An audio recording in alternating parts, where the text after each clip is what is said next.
بسم اللہ الرحمن الرحیم۔ السلام علیکم ورحمۃ اللہ وبرکاتہ۔ آج میں اپنے دوستوں کو رسول اللہ صلی اللہ علیہ وآلہ وسلم کا ایک بہت ہی پیارا فرمان سناؤں گا، آپ نے اس پر ضرور عمل کرنا ہے۔ رسول اللہ صلی اللہ علیہ وآلہ وسلم نے فرمایا، اللہ عز و جل اس بندے کی نماز کی طرف دیکھتے بھی نہیں جو دوران نماز رکوع اور سجود میں اپنی کمر سیدھی نہیں کرتا۔ مسند احمد کی حدیث ہے۔ رسول اللہ صلی اللہ علیہ وآلہ وسلم نے فرمایا، اللہ عز و جل اس بندے کی نماز کی طرف دیکھتا بھی نہیں جو دوران نماز رکوع و سجود میں اپنی کمر سیدھی نہیں کرتا۔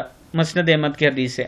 میں اپنے دوستوں سے گزارش کروں گا کہ نماز اچھے طریقے سے پڑھا کریں، خشوع اور خضوع کے ساتھ پڑھا کریں، اور اپنے مسجد کے جو امام صاحب ہیں ان سے سیکھ لیا کریں۔ اس میں کوئی شرم نہیں جب آپ ان سے نماز سیکھیں گے، ان کے پاس بیٹھ کے نماز کا مکمل طریقہ اور صحیح طریقہ ان سے سیکھ لیا کریں۔ السلام علیکم ورحمۃ اللہ وبرکاتہ۔